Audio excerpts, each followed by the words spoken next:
Bismillahirrahmanirrahim. Assalamualaikum warahmatullahi wabarakatuh. Alhamdulillahirrahmanirrahim. Puji dan syukur mari sama-sama kita panjatkan kehadirat Allah Subhanahu wa taala, yang mana berkat rahmat dan karunia-Nya alhamdulillah kita masih bisa diberi nikmat iman dan nikmat Islam, juga nikmat sehat walafiat, yang dimana alhamdulillah berdirinya saya di sini dalam keadaan sehat walafiat. Salawat dan salam kalau kita sampaikan kepada baginda alam yakni Nabi Muhammad sallallahu alaihi wasallam, pada para keluarganya, para sahabatnya, dan insya Allah syafaatnya sampai kepada kita selaku umatnya hingga akhir zaman. Amin ya Allah ya Rabbal Alamin. Izin perkenalan diri, nama saya Fikri Fauzan dari OSIS SMK Negeri 1 Purwakarta. Di sini saya akan menjelaskan mengenai OSIS.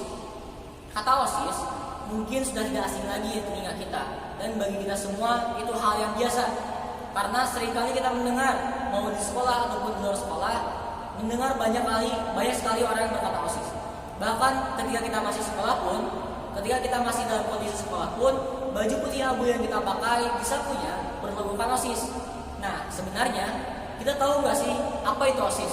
Apa arti OSIS? Baik, OSIS merupakan singkatan dari organisasi siswa intrasekolah, yang dimana perkata dari singkatan tersebut dapat kita artikan. Yang pertama, organisasi. Apa itu organisasi? Organisasi dapat diartikan sebagai suatu wadah yang di dalamnya terdapat suatu kelompok atau beberapa orang yang bekerja sama, yang sering bekerja sama untuk mencapai suatu tujuan. Yang kedua, siswa. Siswa adalah kita, peserta didik dalam satuan pendidikan. Yang ketiga, intra, sama seperti artinya. Intra berarti di dalam.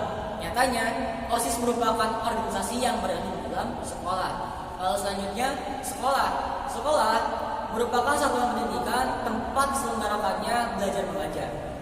Dari pengertian-pengertian tadi dapat kita simpulkan bahwa secara umum OSIS dapat diartikan sebagai suatu wadah atau organisasi di sekolah yang sah, dan di dalamnya terdapat beberapa orang atau suatu kelompok yang sedang mencapai tujuan secara bersama-sama. Jadi itu merupakan pengertian dari OSIS. Nah, kadang saya suka mendengar, apakah OSIS itu sah, benar sah ada di sekolah? Apakah OSIS itu resmi?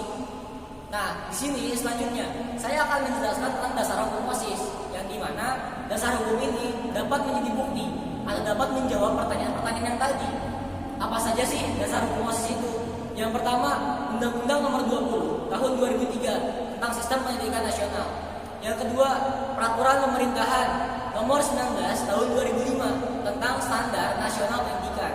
Yang ketiga, Permendiknas Nomor 23 Tahun 2006 tentang Standar Kompetisi Keahlian atau Lulusan. Yang keempat, Permendiknas Nomor 19 Tahun 2007 tentang Standar Pengelolaan. Yang kelima, Permendiknas Nomor 39 Tahun 2008 tentang Pembinaan Kesiswaan. Dan yang terakhir, buku panduan OSIS terbitan Kemdiknas tahun 2011. Semua dasar hukum tadi dapat menjadi bukti bahwa OSIS memang organisasi yang sah berada di sekolah. Lalu selanjutnya saya akan menjelaskan tentang tupoksi jabatan. Setelah kita mengetahui apa itu OSIS dan apa dasar hukumnya, kita harus mengetahui tentang tupoksi jabatan. Tupoksi jabatan dari setiap pengurus OSIS. Yang pertama, ada yang kita sebut BPH. Apa itu BPH? BPH merupakan arti dari Badan Pengurus Harian, yang dimana isinya merupakan inti-inti dari OSIS, pengurus inti dari OSIS, yang terdiri dari ketua, wakil ketua 1 dan 2, sekretaris umum, sekretaris 1 dan 2, bendahara umum, dan wakil bendahara. Nah, dari inti-inti tersebut, mereka bertugas untuk mengkondisikan setiap sekbid. Mereka bekerja sama, atau BPH ini bekerja sama untuk mengkondisikan semua sekbid yang ada di OSIS ini. Lalu apa tugas dari setiap jabatannya? Oke, yang pertama, jabatan ketua OSIS. Ketua OSIS ini bertugas untuk memimpin suatu organisasi dengan baik dan bijaksana. Apabila seorang pemimpin atau ketua OSIS tidak dapat memimpin suatu organisasi ini dengan baik dan bijaksana, maka dapat kita simpulkan bahwa organisasi itu tidak akan ada perubahan, tidak akan ada kemajuan, karena pemimpinnya tidak dapat mampu memimpin organisasi tersebut dengan baik dan benar. Namun apabila pemimpin ini ketua OSIS ini dapat memimpin organisasi ini dengan baik dan bijaksana, maka bisa kita simpulkan bahwa organisasi yang dipimpinnya akan satu langkah atau beberapa langkah lebih maju dan akan ada perubahan. Baik, selanjutnya tugas ketua OSIS selanjutnya yaitu menetapkan kebijaksanaan dan mengambil keputusan yang diambil berdasarkan musyawarah untuk mencapai mufakat. Tentu saja musyawarah mufakat ini perlu dilaksanakan untuk mengetahui masing-masing pendapat dari masing-masing orang. Lalu selanjutnya, jabatan selanjutnya yaitu wakil ketua OSIS. Wakil ketua OSIS 1 dan 2. Tugas dari wakil ketua OSIS 1 dan 2 sama, yaitu bekerja sama atau bersama-sama dengan ketua OSIS untuk menetapkan suatu kebijakan untuk memimpin suatu organisasi. Lalu yang kedua, bersama-sama dengan ketua OSIS untuk menetapkan suatu keputusan. Dan yang ketiga, wajib memberikan saran kepada ketua OSIS terhadap apa keputusan yang harus ketua OSIS ambil. Namun bedanya, wakil ketua OSIS 1 dan wakil ketua OSIS 2 adalah wakil ketua OSIS 1 bekerja sama atau berkolaborasi dengan sekretaris 1 untuk berkoordinasi atau untuk mengkondisikan Sekbid 1 sampai Sekbid 5. Namun wakil ketua OSIS 2 bekerja sama dengan sekretaris 2 untuk mengkondisikan atau mengkoordinasikan Sekbid 6 sampai dengan Sekbid 10. Itu perbedaan wakil ketua OSIS 1 dan wakil ketua OSIS 2. Lalu jabatan selanjutnya yaitu sekretaris umum. Tugas dari sekretaris umum itu apa? Yang pertama, mendampingi ketua OSIS ketika menghadiri kumpulan. Yang kedua, membuat notulensi baik kumpulan biasa maupun rapat. Yang ketiga, membuat atau mengarsipkan segala bentuk administrasi dan bertanggung jawab atas administrasi tersebut. Lalu tugas sekretaris 1 dan sekretaris 2 itu apa?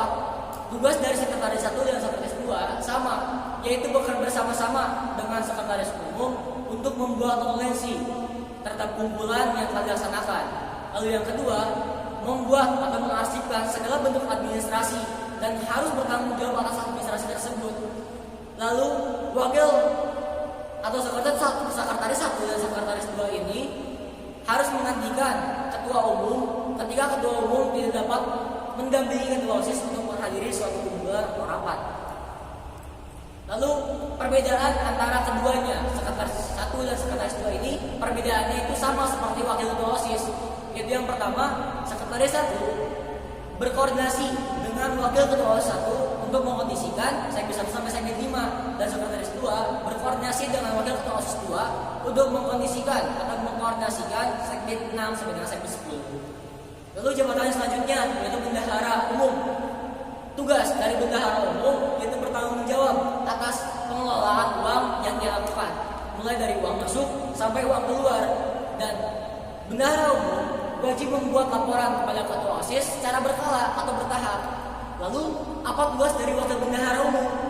Tugas dari wakil bendahara yaitu membantu bendahara umum untuk membuat laporan tentang keuangan, uang masuk ataupun uang keluar, baik uang keluar dalam suatu kegiatan atau uang masuk dalam suatu bentuk apapun. Lalu tupoksi selanjutnya yaitu mengenai Sekbid. Setelah tadi saya menjelaskan tupoksi tentang BPH, lalu ada tupoksi dari Sekbid. Nah, di sini saya akan menjelaskan tupoksi dari ketua Sekbid, karena yang pentingnya adalah ketua Sekbid. Tupoksi dari ketua Sekbid itu apa? Tupoksi dari ketua Sekbid atau tugas dari ketua Sekbid itu yang pertama, bertanggung jawab terhadap semua program kerja yang harus dilaksanakan dan yang sudah dilaksanakan. Yang kedua, menyiapkan dan melaksanakan program kerja yang akan ia laksanakan. Lalu yang ketiga, menyiapkan semua bukti program kerja yang telah dilaksanakan. Lalu dalam OSIS ada 10 seksi bidang atau Sekbid.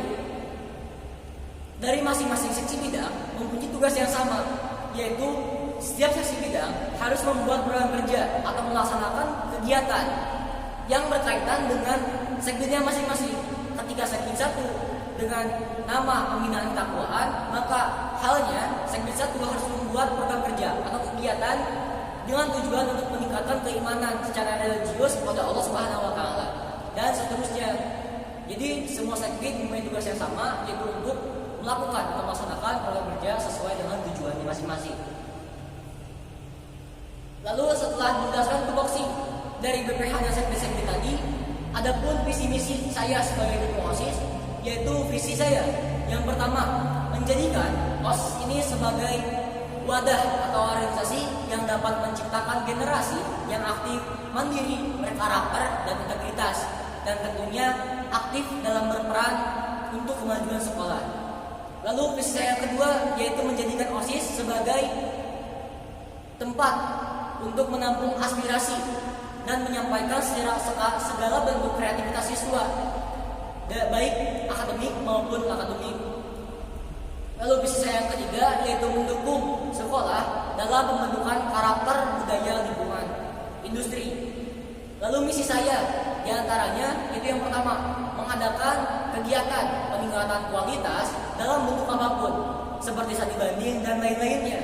Lalu yang kedua, membuat dan mengadakan suatu kegiatan atau program kerja yang dapat mengasah kemampuan siswa baik di bidang akademik maupun akademik. Lalu yang ketiga, mengadakan kegiatan yang sesuai dengan kondisi yang sekarang ini sedang kita hadapi agar siswa dapat mampu tetap produktif walau mereka sedang di rumah saja. Lalu selanjutnya, kita akan berupaya untuk menggali prestasi-prestasi baru dan mengeksplor prestasi yang telah ada di luar sekolah agar meningkatkan kepercayaan diri kita dan bangga terhadap sekolah yang sudah menyalurkan prestasi tersebut.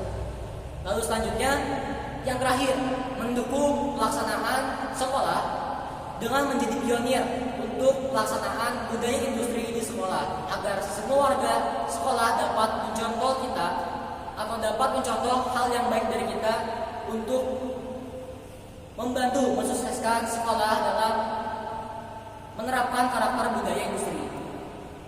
Lalu selanjutnya ada kalender program kerja OSIS selama setahun. Bentuknya seperti ini. Kalender program kerja OSIS selama 1 tahun.